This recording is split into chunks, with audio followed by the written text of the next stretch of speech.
Salut tout le monde. Salut Catherine. Salut Pablo, salut à tous. J'espère que vous avez passé un bel été. Super. Nous, je parlais pas à toi, hein, je parlais aux gens qui nous regardent. Oui, mais moi aussi, toi, je sais. mais moi aussi j'espère que vous avez passé un bon été. En tout cas, le mien a été super. Ouais, moi aussi. Rien fait, c'était le mieux. Si ce n'est lire Joseph Kessel. Je recommande à tout le monde La Tour de Malheur de Joseph Kessel, c'est extraordinaire. Et ben moi j'ai relu André Gide, Retour d'Urs par hasard, qui était chez mon père. Et ça m'avait bien marqué il y a 25 ans. Et vraiment une perspicacité incroyable par rapport à l'Union soviétique des années 30, mais aussi une attitude d'intellectuel critique remarquable. Vraiment, j'adore. Je recommande. Alors, en parlant de recommandations, avant de se lancer dans notre débrief, premier débrief hebdomadaire de l'année, on va quand même vous recommander deux choses à lire ce mois-ci. D'abord, le dernier numéro de la revue Regard, le semestriel, dont on a consacré le dossier principal à la science, avec une question qu'on se pose. La science peut-elle sauver l'humanité ?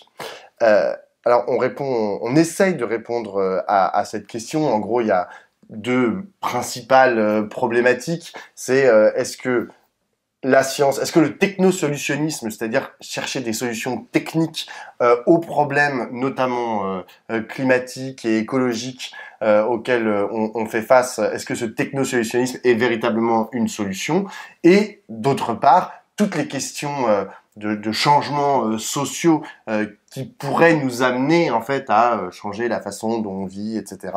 Et nous amener à lutter efficacement contre le changement climatique. Est-ce que c'est suffisant ? Est-ce que ça s'oppose ? Est-ce qu'on peut se passer de la science aussi ? Voilà, et est-ce qu'on peut se passer de la science ? Est-ce qu'on peut juste se baser sur des changements, par exemple, de notre consommation, de la façon dont on vit, de etc. notre mode de production. Voilà, c'est à ces questions-là qu'on essaye de répondre. C'est super. Exactement. Vraiment, c'est super dossier. Objectivement. Objectivement, on est vachement bon. Avec Pierre Charbonnier, Camille Etienne, etc. Sylvestre Huet. Non, vraiment, Huet. c'est vraiment très bien et on fait le point un peu sur toutes les idées qui tournent un peu en ce moment et on essaie de donner un peu la réalité de cette question.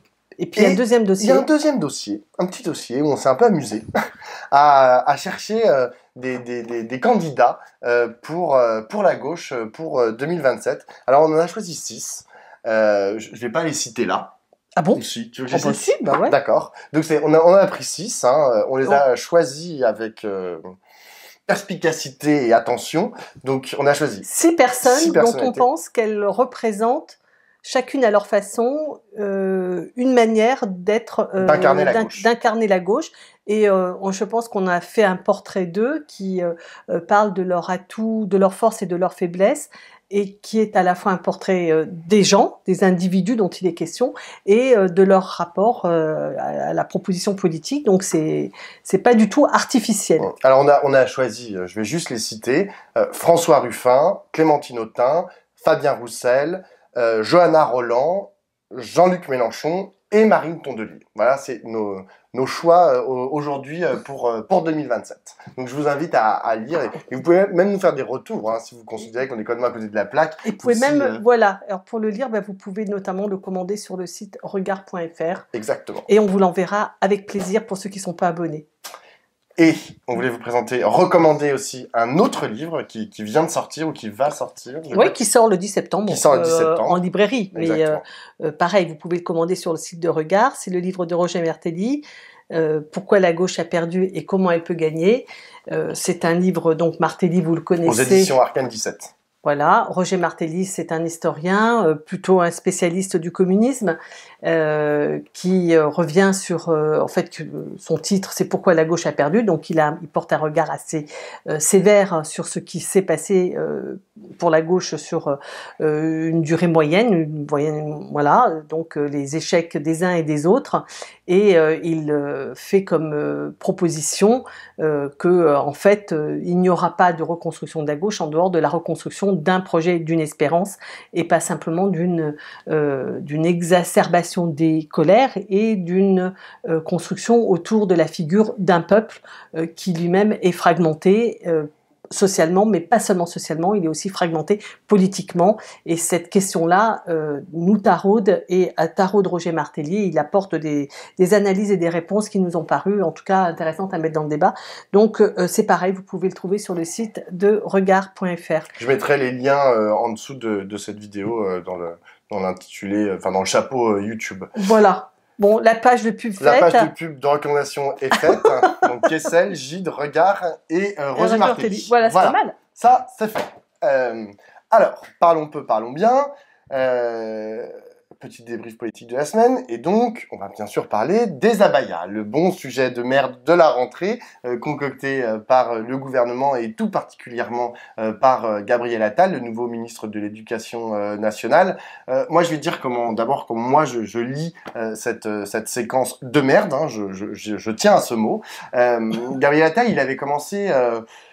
dans sa passation, quand il avait récupéré les clés du ministère de l'Éducation nationale des mains de Pape Ndiaye, il avait fait un discours que j'avais trouvé pas très intéressant. Tu l'avais dit d'ailleurs. Oui, je l'avais dit, exactement.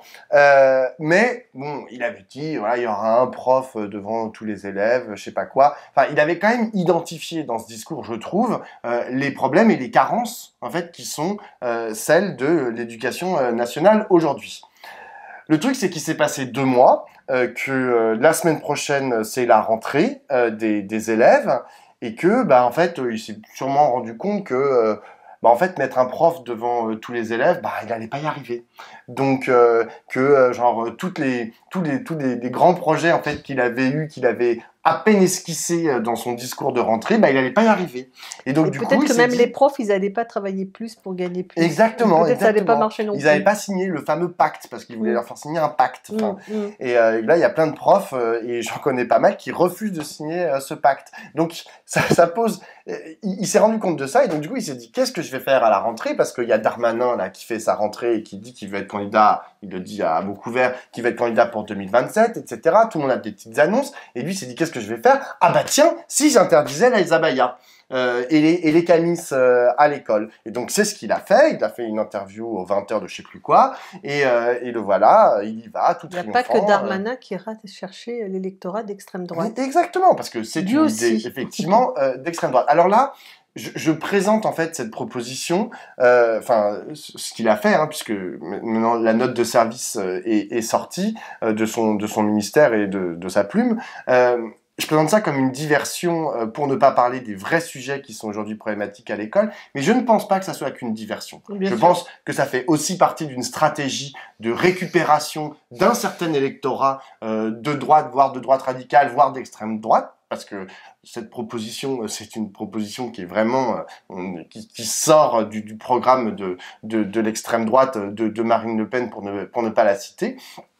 Et d'autre part, elle s'inscrit aussi parce que elle s'inscrit aussi dans un climat, en fait, dans un climat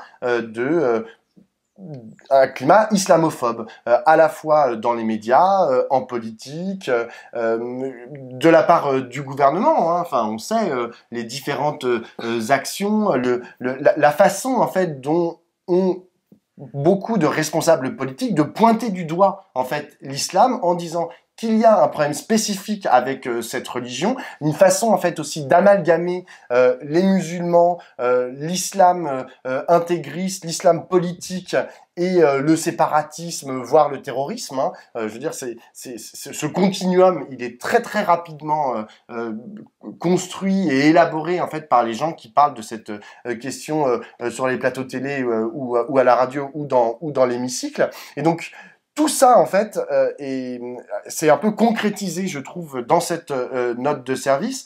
À noter, et j'en terminerai là-dessus, que ça a divisé, hein, y compris à gauche, cette question, puisque il y a notamment des personnalités du Parti socialiste, je pense notamment à Jérôme Guedj, au député Jérôme Guedj, qui a Fabien Roussel aussi. Fabien Roussel, exactement, du Parti communiste. Qui est du Parti communiste. Exactement, qui ont salué, en fait, ou Sophie Binet, la patronne de la CGT, qui ont, oui, elle a... Ben oui, mais c'est bizarre parce que j'ai entendu le contraire l'autre jour. Non, elle a vraiment salué sur France Inter, c'était excessivement excessivement clair. Et donc tous les trois, par exemple, mais ils représentent en fait des courants dans la gauche, ont salué en fait cette décision. C'est que je pense que cette façon, aujourd'hui, il y a une division en fait dans la gauche qui existait en 1905 au moment des débats qui étaient un peu différents, mais au moment de la loi de séparation de l'Église et de l'État, entre ceux qui étaient traités de socialo-papalins, c'est-à-dire de socialistes proches du pape, quoi. Enfin, papalins, c'est proche du pape, comme Aristide Briand ou Jaurès, et les plus radicaux qui, eux, voulaient interdire la soutane dans l'espace public, etc., comme Clémenceau. Et en fait, cette division, même si à l'époque l'Église n'avait pas la même place dans la société qu'aujourd'hui à l'islam, mais on retrouve en fait cette division et cette façon en fait de confondre, à mon sens, la laïcité et l'anticléricalisme, la laïcité et l'islamophobie. Et bien sûr que toute la gauche politique, en tout cas, est laïque. C'est pas ça le sujet. La question c'est quelle place spécifique en fait on fait ou pas à l'islam dans la société française. Alors moi, je pense que tu as raison de noter que la gauche est divisée sur le sujet. D'ailleurs, je pense que ça fait partie de la stratégie de Gabriel Attal. C'est-à-dire que en ce moment, on voit que, là, on s'en en parlera après dans un deuxième temps, des divisions au sein de la gauche et de comment elles se caractérisent et comment on peut éventuellement les surmonter. Mais en tout cas, c'est un sujet, avant d'autres, peut-être l'Europe, c'est un sujet qui divise la gauche et ça fait partie de la stratégie, à mon avis, de la Macronie, que de dire, voilà, si cette question vous importe, et comme c'est une question importante, parce qu'elle touche pas simplement à la question religieuse, mais elle touche aussi à l'idée de comment on vit ensemble. C'est-à-dire, au fond, est-ce que, moi, ce que je crois que la question religieuse est une question qui peut vraiment dégénérer très, très gravement dans une société et diviser très profondément, très durement. Je veux dire, les luttes, les guerres internes dans les pays, dans les peuples, elles ont souvent elles se concrétise, elle se structure autour d'affrontements religieux. Jean-Luc Mélenchon a parlé cette semaine dans un tweet de guerre de religion. Il a utilisé le concept. Oui, alors je pense qu'on n'en est pas du tout là, mais ceci étant, je pense que le fait de ne pas exacerber la question religieuse, en tout cas la question religieuse, si elle s'exacerbe, c'est très inquiétant. Et que donc, je pense que c'est un sujet très important et que donc Gabriel Attal, en s'en saisissant, je pense que d'une part c'est certain qu'il veut dire à Darmanin, n'en mettez pas tout seul à pouvoir faire des clins d'œil à un électorat très à droite, mais il ne fait pas qu'un clin d'œil à l'électorat très à droite, il fait aussi un clin d'œil à un électorat de gauche préoccupé d'une place installée dans la société française, donnée à la religion, en l'occurrence musulmane, mais qui peut vraiment fragiliser notre capacité à vivre ensemble et à faire société ensemble. Donc, que du coup, il y a un rapport à la laïcité stricte, parce qu'il y a une inquiétude très forte de ce côté-là. Moi, je pense que ça doit se considérer, parce que je veux dire, c'est pas du tout négligeable, absurde comme question. Ce que je pense, c'est que je trouve d'abord extrêmement regrettable et problématique que Gabriel Attal prenne parti dans un débat en tant que ministre, dans un débat qui oppose d'une part des imams, les frères musulmans qui disent l'abaya est un vêtement religieux, et le Conseil du culte musulman, la Fédération d'Islam de France, etc., qui disent ça n'est pas un vêtement religieux. C'est-à-dire que dans une discussion entre les deux, c'est-à-dire qu'il y a un débat à l'intérieur du monde musulman en France sur la signification du port de l'abaya. Et je pense qu'il y a une partie qui est plutôt calme, qui essaye de dire ce n'est pas un vêtement religieux, justement pour dédramatiser la question, pour la faire baisser d'un niveau et pour ne pas justement enfler les tensions autour du port de ces deux vêtements. Or, lui prend position, et il prend position pour dire c'est un vêtement religieux. Comme les frères musulmans. comme les frères musulmans. Donc d'une certaine manière, moi je trouve que là, il sort complètement de son rôle où il n'a pas à intervenir dans un débat de cette nature. Ce faisant, d'une part, je pense qu'il joue l'espèce de face-à-face d'une certaine manière, comme la droite, comme les macroniens veulent se jouer un face-à-face avec l'extrême droite. Là, il joue un face-à-face pouvoir contre frères musulmans. Bon, d'abord, pouvoir contre frères musulmans, il va gagner. Hein, je veux dire, la question n'est pas celle-là, mais il se met dans ce face-à-face du garde, de la protection face aux extrémismes. Je trouve que cette stratégie politique est vraiment délétère pour notre pays.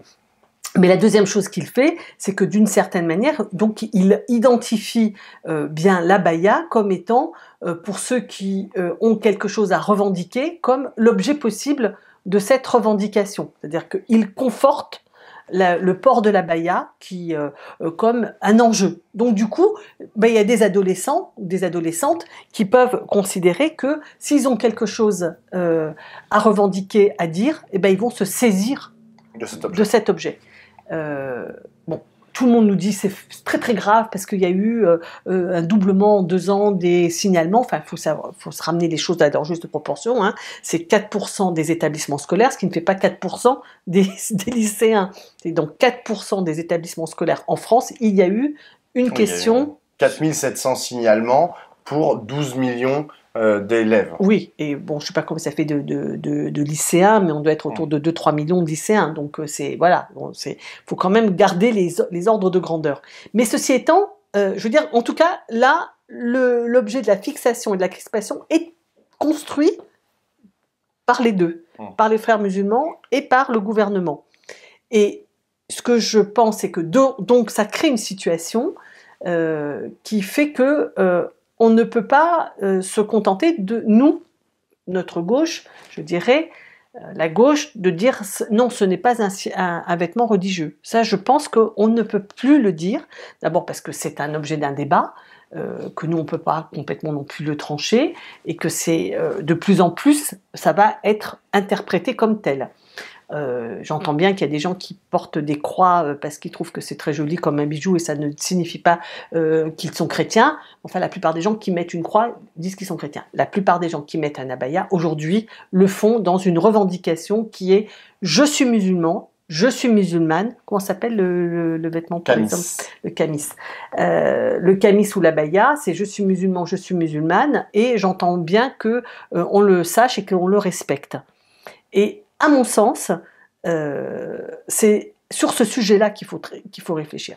C'est-à-dire qu'il y a une revendication de respect de cette identité, de cette différence, de cette singularité, et c'est d'autant plus revendiqué que, comme tu l'as dit, on est dans un moment où on vient de vivre des années de récurrence du débat contre les femmes voilées, les mamans qui emmènent leurs enfants à l'école, qui viennent dans un hémicycle avec le voile, etc., etc.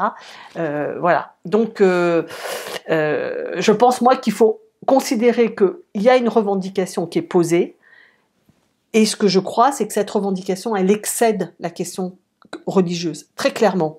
C'est-à-dire que ce n'est pas simplement « je suis musulman, je suis musulmane », c'est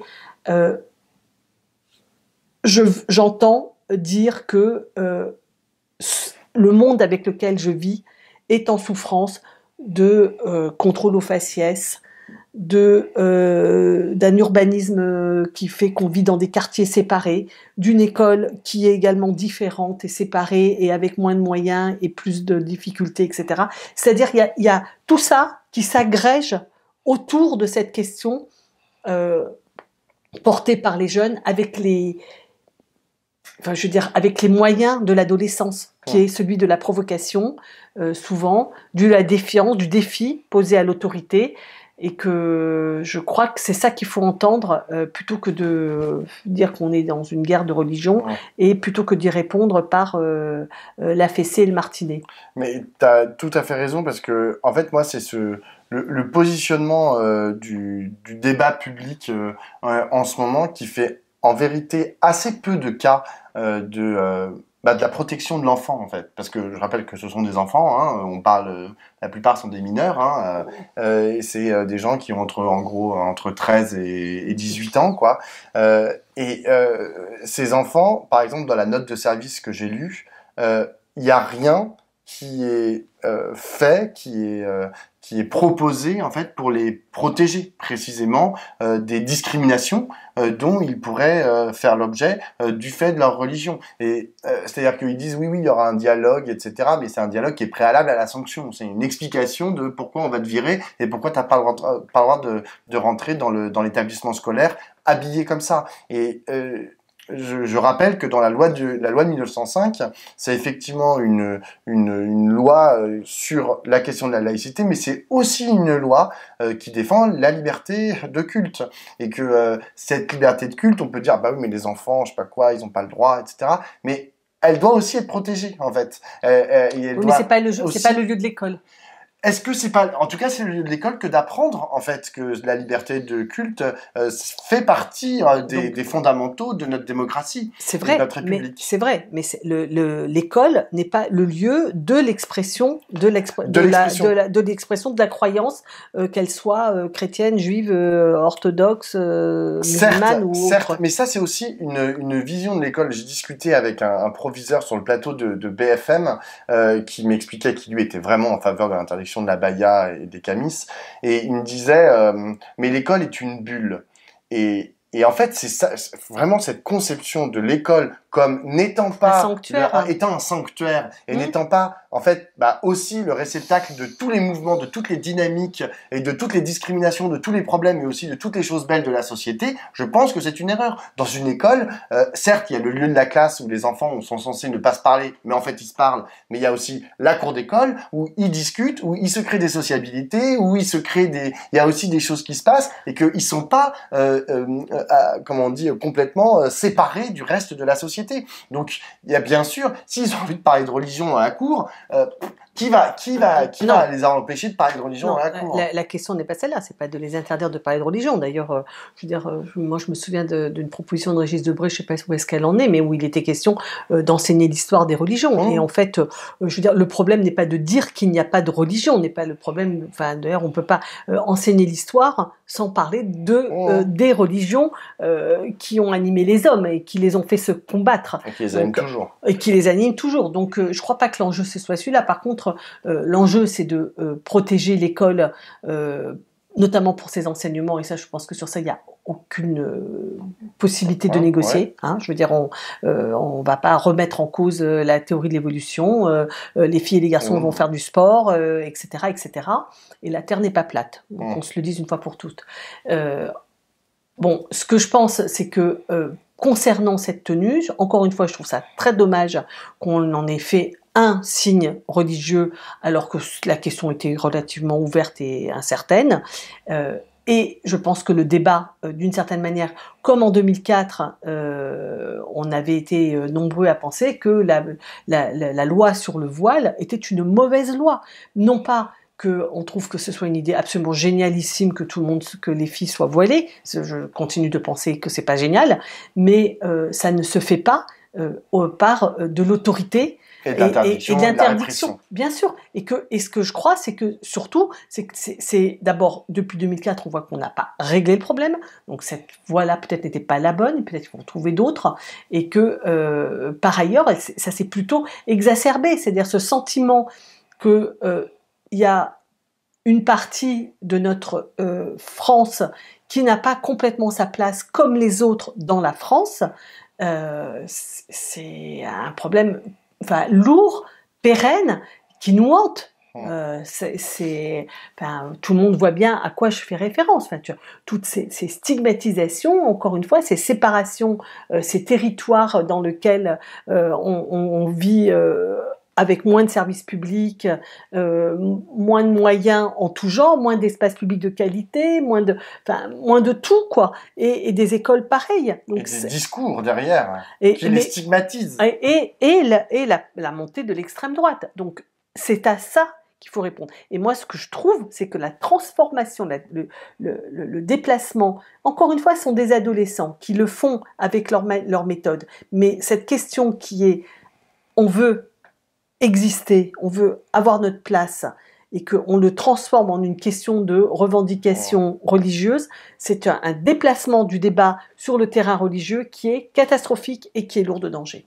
Je terminerai par deux petits points. D'abord, dire que, a priori, la France insoumise va déposer un recours devant le Conseil d'État contre la note de service de Gabriel Attal. Donc on va voir, pour l'instant, quand on regarde la jurisprudence du Conseil d'État, ils ont plutôt tendance à censurer ce type de choses. Donc, parce qu'en plus, la note, j'ai lu des rapports de profs de droit public, notamment Serge Lama, qui est prof de droit public à l'université de Grenoble, qui disait que la note était très mal rédigée. Notamment parce qu'en fait, la note, c'est dans le premier paragraphe, ils disent oui, les abayas et les camis, il y a une montée en flèche de du fait qu'ils sont portés. Et après, en fait, c'est un paragraphe plus loin qui dit il faudra veiller à ce que de telles tenues qui sont des manifestations ostensibles de religion ne soient pas. Mais en fait, le de telles tenues, on ne sait pas s'il fait référence spécifiquement aux abayas et aux camis qui sont cités genre 10 lignes plus haut ou pas. Donc il y a un enjeu en fait dans la mauvaise rédaction en fait de la note de service qui pourrait la faire tomber. Ça c'était pour la première chose. Et la deuxième chose, c'est que en vérité, cette note de service, elle est sortie. Pour l'instant, elle n'est pas suspendue. La rentrée a lieu lundi et que toi, comme moi, comme à mon avis, tout le monde, qu'on soit pour ou contre ce qui est écrit dans cette note de service, il faut espérer qu'en fait ça se passe bien et que genre il n'y ait pas à l'entrée des lycées lundi ou dans l'avenir, en fait des situations insupportables en fait où t'as des enfants qui vont se retrouver exclus, qui vont pas comprendre ce qui leur arrive, des situations de stress. Donc j'espère, malgré le fait que j'étais opposé à cette note de service, que quand même dans son application, moi j'ai quand même confiance dans le corps enseignant et que ils sauront l'appliquer en faisant attention en fait à la protection des enfants en fait qu'ils ont à leur charge et j'espère du coup que ça va bien se passer. Enfin parce que on peut pas espérer que genre il y ait que des rebelles partout. Il y en aura peut-être. Enfin mais j'espère que ça va bien se passer quoi à l'entrée des lycées parce que c'est trop important. C'est des moments qui sont charnières dans la vie des gens. Les moments de rentrée, les moments de lycée, les moments de l'adolescence. Non, donc, mais moi, ce que je pense, c'est que cette rébellion, je la comprends et je la partage. Cette rébellion, je la comprends profondément. Mais il faut trouver les objets de la rébellion, quoi. Et les objets de la rébellion, c'est de venir, par exemple, le 23 septembre, il va y avoir cette marche contre la stigmatisation des quartiers populaires et pour une autre police. Et je pense que ça, c'est quand même une perspective et un engagement qui peut être proposé pour que cette rébellion, elle se fourvoie pas dans... Enfin, je veux dire, moi, les filles, elles font ce qu'elles veulent, elles portent la baya et les garçons, ils portent le camis quand ils gueulent dans la rue, en dehors, mais qu'à l'école, ils comprennent que ce n'est pas le lieu et que, par contre, il y a des choses à faire et il y a des enjeux de lutte sur lesquels on espère bien être ensemble. Justement, être ensemble, c'est toute la question qui anime les différents partenaires de la NUPES depuis... animé tout l'été en fait, parce qu'alors là c'est la foire à l'échalote depuis 2 mois. Pour faire simple, les communistes boudent dans leur coin, enfin notamment Fabien Roussel, activement, ils boudent activement toutes les initiatives communes. Les écologistes ont décidé de partir seuls aux européennes, ce qui énerve vraiment énormément les insoumis qui font que les pointer du doigt cette stratégie qu'ils estiment délétère et problématique pour la survie de la NUPES. Et les socialistes, bon, je sais pas, c'est les socialistes, je sais pas ce qu'ils font les socialistes. Ils essayent un peu de je sais pas, de faire le beau between. Ils sont très divisés, effectivement. Eux, ils ont toujours ce problème depuis un an. Genre ils sont très divisés en interne. Exactement. Et que donc, c'est toujours une position, donc mi-chèvre. Ouais, mi-figue, mi-raisin. Ouais, mi-chèvre, mi-chou. Et donc, on est vraiment dans une situation où on sent venir gros comme une maison l'implosion ou l'explosion, voyez-le comme vous voulez, de la NUPES, qui peut pas tenir là. Enfin, je veux dire, à la fois les pics. Toi, tu penses que si? Bon, attends. Les pics. Vas-y, toi ton avis, mais les pics en fait systématiques que les uns et les autres s'envoient. Donc, il y a la question européenne. Ça, c'est les insoumis et les verts. C'est vraiment leur sujet de contentieux depuis maintenant plusieurs mois. Les communistes et le reste de la NUPES, ils veulent pas en entendre parler. Ils signent pas les courriers communs. Ils signent maintenant. On voit des courriers qui sont signés NUPES, mais il y a Parti socialiste, Europe Écologie Les Verts et Insoumis. Et il y a pas les communistes. Par exemple, ce qui s'est passé à la nuit à Saint-Denis, là, enfin, les propositions, ils ont fait une proposition commune, il n'y avait pas les communistes, ils n'ont pas signé.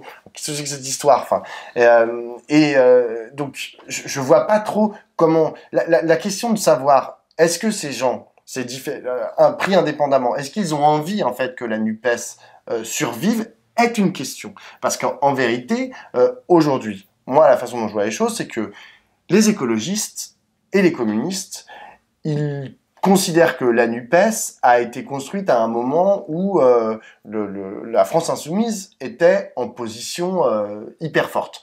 Et aujourd'hui, ils se rendent compte que ils ont envie d'avoir un peu plus de place et qu'ils voient pas pourquoi ils continueraient bon an mal an dans leur place de second en fait derrière les insoumis qui parlent plus fort, qui ont une stratégie plus affirmée, qui ont un programme genre avec 850 propositions et je sais pas quoi. Et surtout déjà potentiellement un candidat pour la présidentielle en 2027.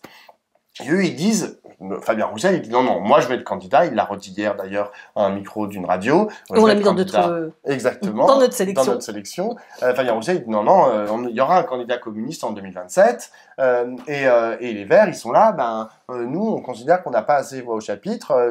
Donc le moment des européennes, ça va peut-être l'occasion.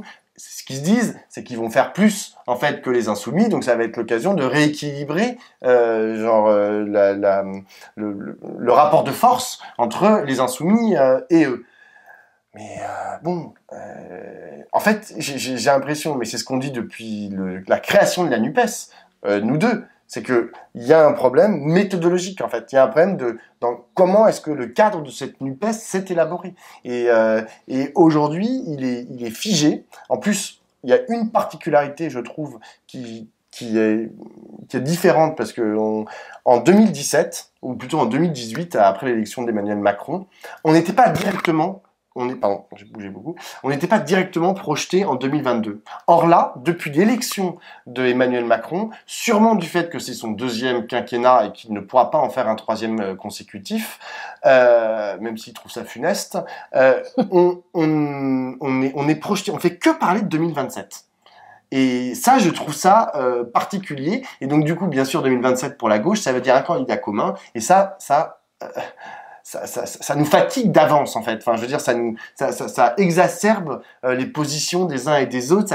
Tout le monde se caricature parce que tout le monde estime chaque courant, chaque sensibilité, chaque parti avec son histoire propre estime que il doit avoir voix au chapitre en 2027. Or, si c'est par exemple Jean-Luc Mélenchon en 2027, les communistes ils ont envie de dire merde et les écologistes aussi. Et ça, c'est un vrai souci qui aujourd'hui, je ne vois pas comment ils peuvent le dépasser dans le temps présent. Et l'hypothèse Ségolène Royal pour résoudre que tu vas recevoir, que je vais recevoir normalement semaine. La semaine prochaine.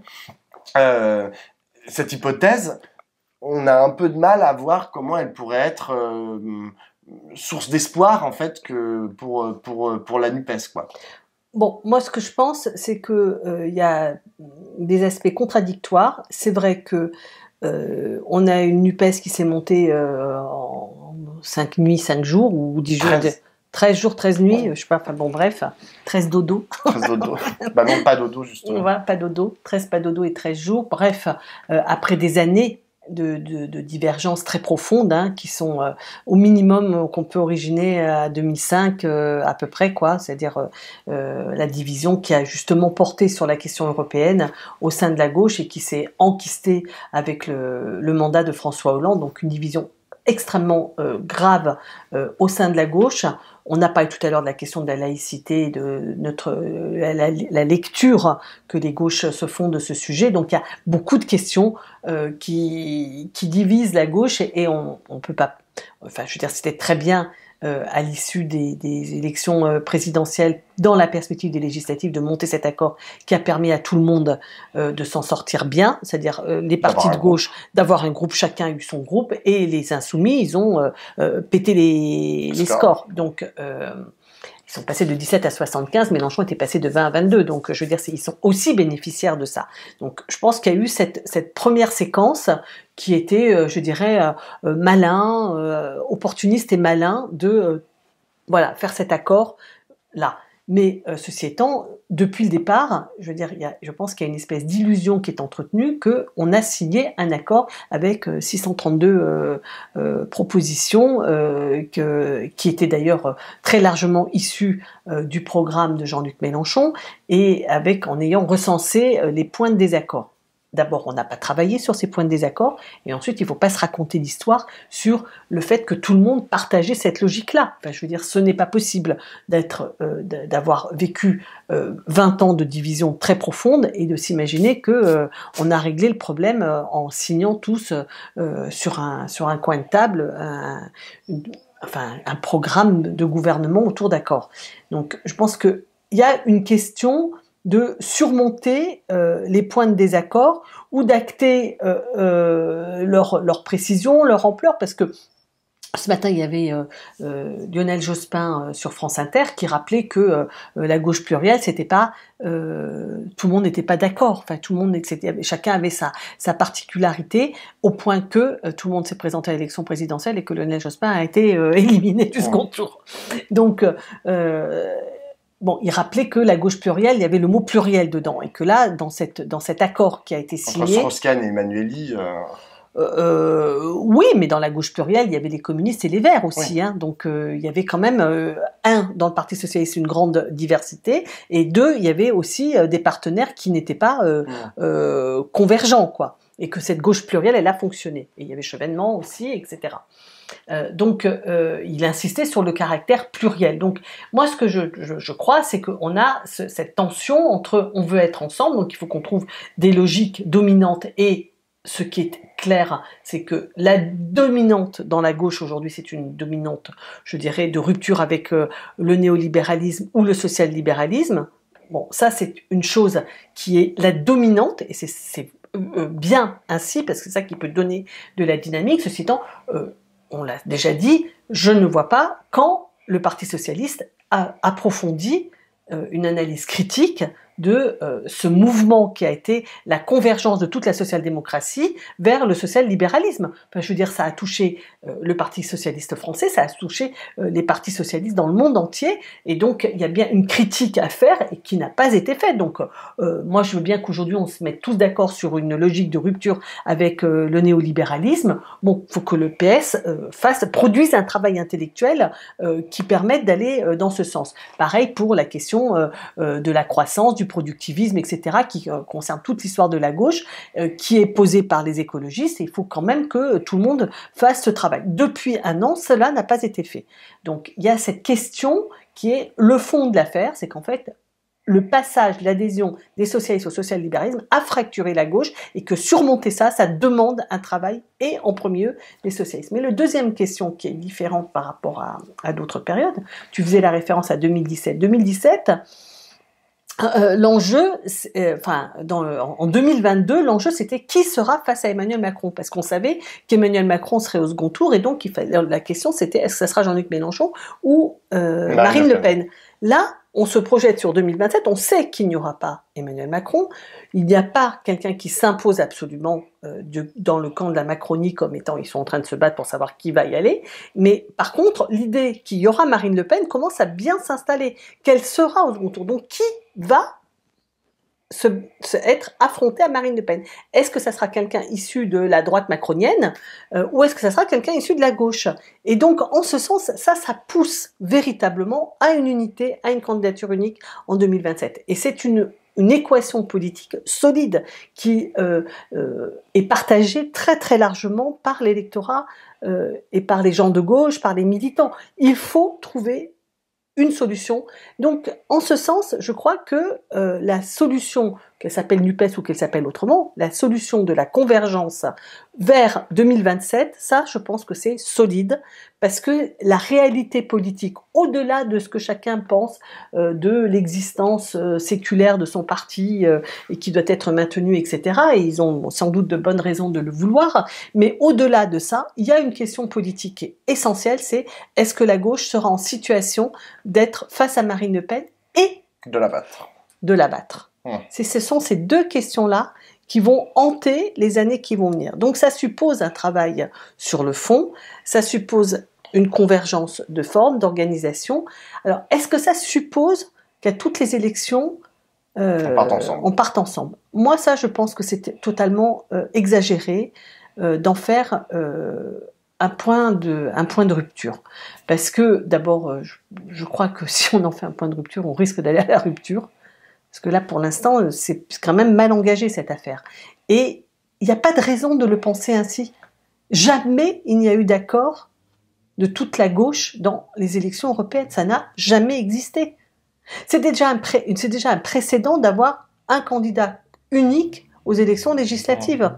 Ça n'avait jamais eu lieu. C'est la première fois qu'il y a ça. D'habitude, il y a chacun présente son candidat et au second tour, on se rassemble. C'est la tripartition du paysage politique qui a fait qui conduit à ça, mais moi, personnellement, je ne suis pas fan de cette... je ne suis pas sûre... Mais sinon, tu laisses trop souvent la Macronie contre les... Oui, mais c'est dans les scrutins majoritaires. Mais les élections, oui, mais les élections législatives, les élections européennes, comme les élections européennes, comme les élections municipales, ne sont pas des scrutins majoritaires. Donc, on n'est pas obligé. Je pense que bien souvent au municipal, on va trouver des convergences parce que localement, les convergences sont plus faciles. Mais sur l'Europe, on peut pas se dire que depuis 2005, on se pouille gravement et penser qu'on va régler le problème. Voilà. Donc, et alors, l'idée que Ségolène Royal puisse embarquer toute la gauche ajoute, à mon sens, mais j'attends que tu l'interroges et on verra la réponse qu'elle nous fait, mais je trouve que ça rajoute d'une certaine manière une couche de confusion au sujet. Parce que du coup, ce travail de critique vis-à-vis d'une proposition néolibérale de la construction européenne n'ayant pas été fait et que Ségolène Royal s'étant positionnée de ce côté-là, qu'elle conduise la liste des insoumis et potentiellement de toute la gauche, c'est quand même extrêmement bizarre. Quand même, la gauche a voté non au référendum majoritairement. Enfin, je veux pas qu'on refasse éternellement le combat de 2005, mais enfin, il y avait quand même quelque chose qui a été posé à ce moment-là et qui s'est réitéré après et qui a abouti à 2017 et 2022. C'est la gauche non libérale qui est majoritaire et en dynamique à gauche. Il faut l'acter, ce point-là. Moi, je vais quand même me faire le partisan d'une liste unique aux européennes pour une raison. Mais je suis pas hostile. Hein. Non, je sais. Mais il y a quand même un argument qui est important. Non, mais on peut pas en faire un casus belli parce que il y a pas de raison et surtout en faisant ça, tu vas aller à l'affrontement et alors on ne peut pas se le permettre. On peut pas aller à la case de la NUPES. En fait, ce que je remarque, c'est que effectivement, le travail peut-être pas de convergence, mais au moins le travail tout simplement de constitution d'une NUPES plurielle digne de ce nom n'a pas été fait depuis l'accord, dont acte. En revanche, ce qui a été fait, ce que j'ai vu à l'œuvre, notamment pendant la période de campagne, c'est-à-dire à partir du moment où il y a eu l'accord et jusqu'à l'élection, c'est-à-dire en gros un mois. Pendant ce mois-là, il y a eu des convergences en fait qui se sont créées. Il y a eu des convergences militantes. Il y a eu des gens en fait, des espaces que j'ai vus dialoguer et qui auparavant ne dialoguaient pas. Tout ça a disparu, hélas, à la rentrée juste après. Et depuis un an, ça n'existe pas. Et moi, je pense que si jamais, par exemple, il y avait eu une liste unique de la NUPES pour les européennes, en fait, c'est le seul moment où potentiellement, en fait, il peut y avoir en fait des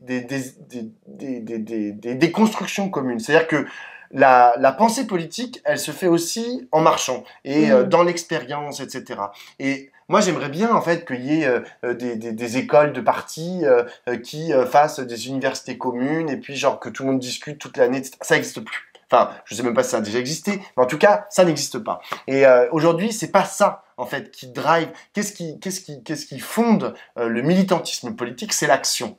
Et c'est hélas. Enfin, pas hélas, enfin, je dis pas hélas, pardon. C'est pas la réflexion.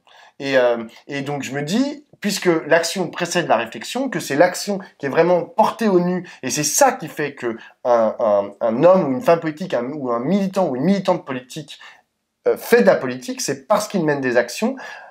Alors j'ai envie de leur trouver des actions à faire en commun. Et ces actions en commun, bah, ça pouvait être par exemple la réforme des retraites. Ça, ils ont fait ça en commun. Nonobstant les problèmes en haut, tu vois, globalement, tout le monde y allait, genre les réunions, et c'était tout le monde était ensemble et c'était, voilà, pump it up.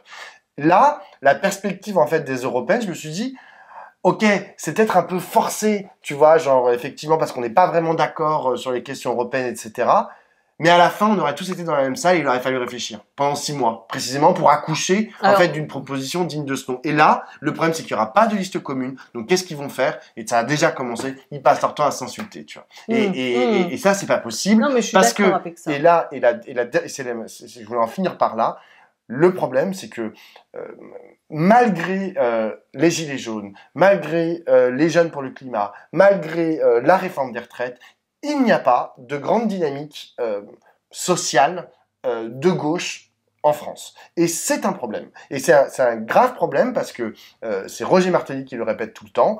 En vrai, on est coincé à, en gros, un électorat qui représente entre 25 et 35% des Français. Et en fait, on ne peut pas s'en satisfaire.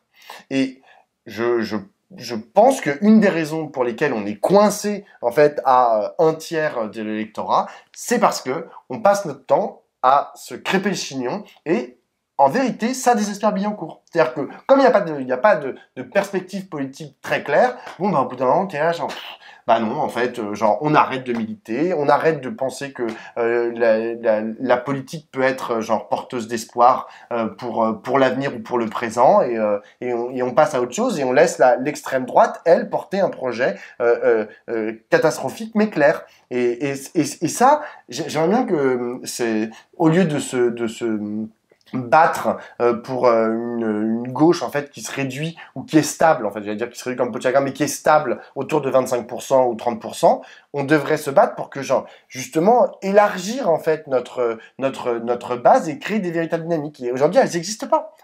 On va voir ce qui va se passer le 23 septembre et le 13 octobre aussi. Il y a une grande réunion, il y a une grande manifestation intersyndicale. J'espère qu'il va y avoir du monde, hein, bien sûr, et on va en parler, on va le relayer, etc. Mais bon, je vois pas les gens genre hyper motivés là. Enfin bon, là on voit rien pour l'instant, on vient de rentrer. Oui, c'est dans 20 jours. On vient de rentrer de vacances. Mais surtout, ce que je pense, c'est que je suis tout à fait d'accord avec toi qu'il faut construire des objets communs qui ne sont pas artificiellement, qui ne fassent pas disparaître tout le monde dans une unité factice. Faut pas non plus donner à l'élection européenne plus qu'elle ne peut, hein, parce que l'élection européenne, il n'y a quand même pas grand monde que ça intéresse. Non, mais les militants, mais ça intéresse les militants. Bah, tu vois, ouais, je sais pas. Enfin, écoute, en tout cas, c'est déjà pas mal. En tout cas, là, ce que je pense, c'est qu'il y a une question. Il faut pas crisper, quoi. Voilà. Ouais. Mon idée, c'est que comme sur la Baïa et les Camis. Oui, c'est ça. Voilà. Maintenant, c'est zen. Voilà, c'est l'année zen. Il faut pas crisper parce qu'on est trop fragile. Et je suis bien d'accord avec toi que l'enjeu, c'est d'élargir l'espace et que nous voir nous engueuler et nous excommunier les uns les autres, etc. Ça donne pas envie, hein. Franchement, ça donne. Tout le monde se dit bon bah on rentre chez soi puis on verra plus tard. Bon. Eh bien, sur ce. Non, mais pourtant. Quoi? Non, ben c'est bête. Oui, on termine un peu comme ça. Alors qu'on n'est pas down. Alors on n'est pas down. On n'est pas down. Allez, ciao. À la semaine prochaine. Ciao.